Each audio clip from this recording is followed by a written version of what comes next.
काल शिवाजी पार्क या ठिकाणी जी सभा झाली, या ठिकाणी राहुल गांधी हे सर्वांचं आकर्षणाचं स्रोत होतं आणि सगळ्यात आकर्षक मूर्ती राहुल गांधी, प्रियंका गांधी, त्यानंतर अजून काही 2-3 नेते असे होते, ते सुद्धा आकर्षण ठरलं होतं. पण अशा सर्व गोष्टी असताना सभा ही महाविकास आघाडीची म्हणजेच अधिकृत काँग्रेसची असताना राहुल गांधी शिवसेना प्रमुख, त्यानंतर आपले शरद पवार ही अलायन्स या ठिकाणी असताना पण या मंचावरती ज्यावेळेस प्रकाशजी आंबेडकरांचं भाषण असताना ज्या घोषणाचा आवाज घुमला होता, जय भीम, बाळासाहेब आंबेडकरांचा विजय असो, ह्या ठिकाणी त्यानं सर्वांचं लक्ष आकर्षून घेतलं होतं. आणि त्यांच्या भाषणामध्ये 5 मिनिटांमध्ये त्यांनी असे काही मुद्दे मांडले, त्या मुद्द्यामुळं मला हे विश्लेषण करणं ही गरज वाटली. त्यामुळे मी आज त्या विषयाचं, बाळासाहेबांच्या भाषणाचं विश्लेषण करत आहे. मित्रांनो, मी आपला मित्र जगताप आर्जे, तुम्ही बघत आहात आपलं आवडतं चॅनल. बघा, आता या भाषणावर चर्चाचा विषय तो म्हणजे वंचितचे सर्वेसर्वा श्रद्धेय बाळासाहेब आंबेडकर. आता त्यांनी 3 ते 4 मुद्दे मांडलेले आहेत, पण ते 4 मुद्दे असे मार्मिक आहेत, त्यातून तुम्हाला खूप काही शिकायला मिळते किंवा तुम्हाला खूप काही त्यातनं तुम्हाला अनुभव किंवा तुम्हाला त्यातनं खूप माहिती मिळते त्या 4 मुद्द्यावरूनच. ते 4 मुद्दे सर्वांनी एक वेळेस लक्षपूर्वक ऐकून घ्या आणि हा व्हिडिओ जास्तीत जास्त शेअर करा. बघा, आता तो विषय आहे मित्रांनो, विषय असा आहे की त्यांचा जो पहिला होता मुद्दा, हाच मुद्दा सगळ्यात इम्पॉर्टंट आहे, सगळ्यात महत्वाचा आहे. जर या मुद्द्याचा जर सगळ्यांनी अंमल केला तर समजून जा, भारतामध्ये हुकुमशाही कधीच फोफावणार नाही आणि ती वेळ भारतात येणार नाही. बघा, एकटा लढू किंवा सोबत लढू, बघा हुकुमशाहीच्या विरोधामध्ये, भाजपच्या विरोधामध्ये एकटा लढू किंवा सोबत घेऊन लढू किंवा सोबतीनं लढू किंवा सोबत किंवा एकट्यानं हे लढलं पाहिजे. कुणाविषयी? की विरोधा विरोधामध्ये, भाजपच्या किंवा लोकशाहीच्या विरोधामध्ये. त्यांचं पहिलं वाक्य. दुसरं आहे, जे इलेक्ट्रॉनिक बॉन्ड आलेले आहेत, ईडी कंपनी आणि हे बॉन्ड यांचं परस्पर संबंध काय आहे. दुसरं आहे, देश हा परिवार मोदींचा आहे, त्यांनी यावरती भाष्य केलं. आणि पुढलं आहे, EVM मशीन याची केस. हे 4 मुद्दे त्यांनी या ठिकाणी मांडले होते. आता आपण पाहूया पहिला मुद्दा, एकटा लढू किंवा सोबत लढू पण आपल्याला लढायचं या सिस्टमच्या विरोधामध्ये. ते का बोलले असेल?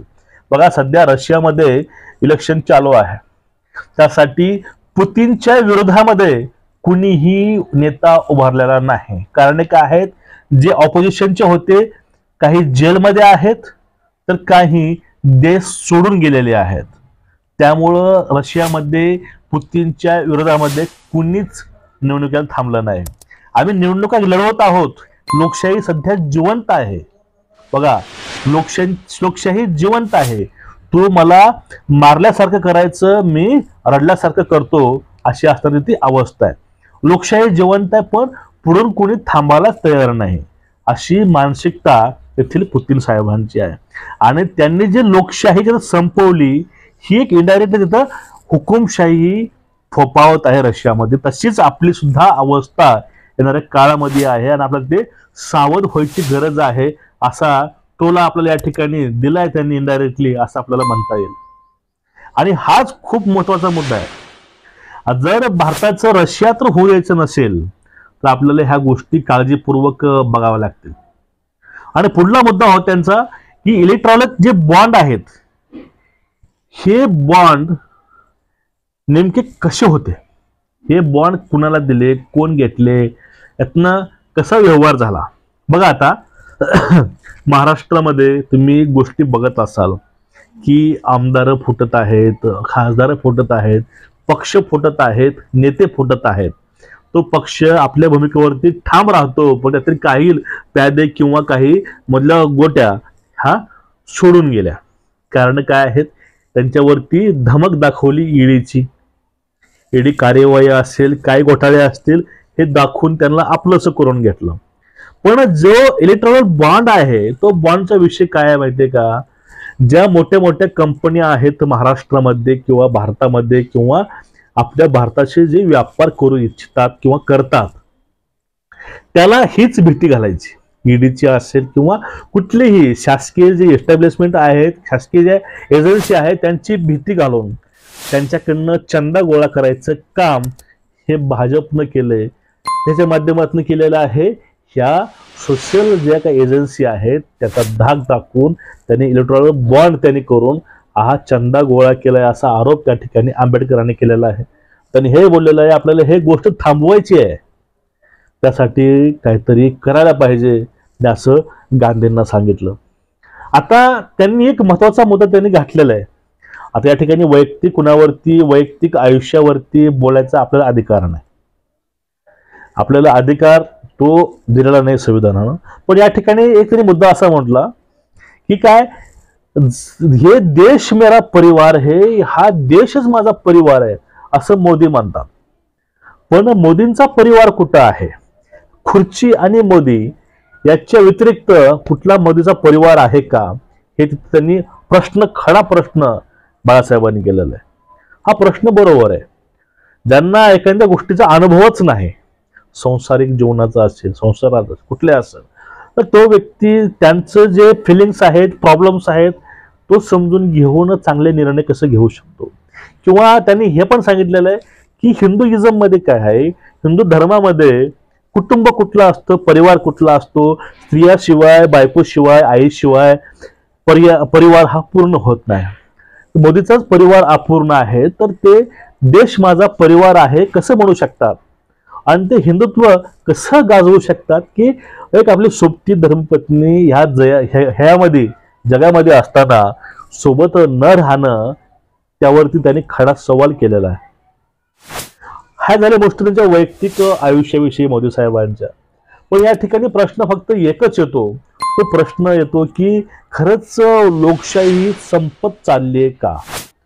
भारतामधील जे लोकशाहीवरती आपलं सर्वांचं प्रत्येक श्वास चालतो, तो श्वासच जर बंद झाला तर आपल्याला श्वास हा परवानगीने घ्यावा लागेल, ही गोष्ट आपल्याला नाकारता येणार नाही. आता त्यांचा शेवटचा मुद्दा होता तो म्हणजे ईव्हीएम मशीनसाठी ईव्हीएम बॅन व्हावं यासाठी 2004 मध्ये आम्ही हायकोर्टामध्ये केस केलेली आहे और आम्ही एकटा लिगली लढत आहोत हायकोर्टासोबत, हे पण त्यांनी वक्तव्य त्या ठिकाणी केलेलं आहे.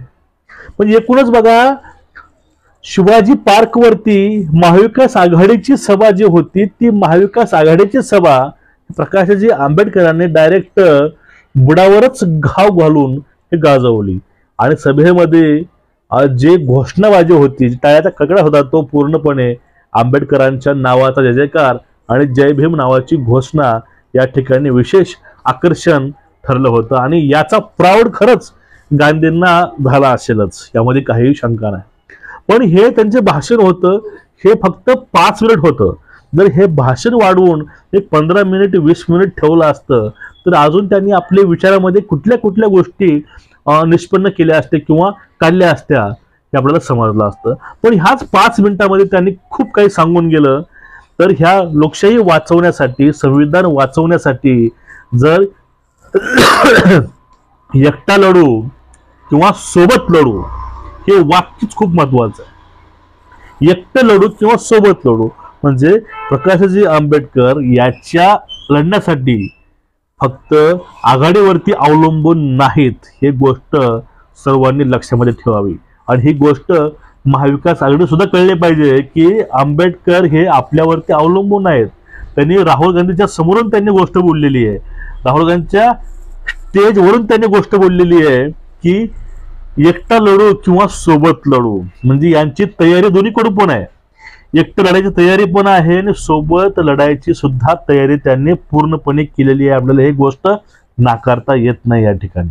पण ह्या लहानशा भाषणामधून आपल्याला खूप काही शिकायला मिळालं किंवा राजकारणाविषयी थोडीशी आपल्याला अद्ययावत माहिती सुद्धा मिळाली. आता महाराष्ट्रामधलं जे राजकीय पूर्ण समीकरण नेमकं काय असणार आहे महाविकास आघाडीचं आणि महायुतीचं, हे आपल्या वेळ सांगेल. पण प्रकाशजी आंबेडकर यांनी जे 4 हे वक्तव्य केलेले आहेत त्यावेळी तुमचं मत काय आहे नक्कीच खाली कमेंट करून सांगा. आणि मित्रांनो, व्हिडिओ आपले जास्तीत जास्त शेअर करत चला. तुम्ही व्हिडिओ बघत आहात पण तुम्ही सबस्क्राईब करत नाहीत, चॅनलला सबस्क्राईब करा आणि जास्तीत जास्त व्हिडिओ लोकांपर्यंत पोहोचवायचा प्रयत्न हा प्रामाणिक करत चला.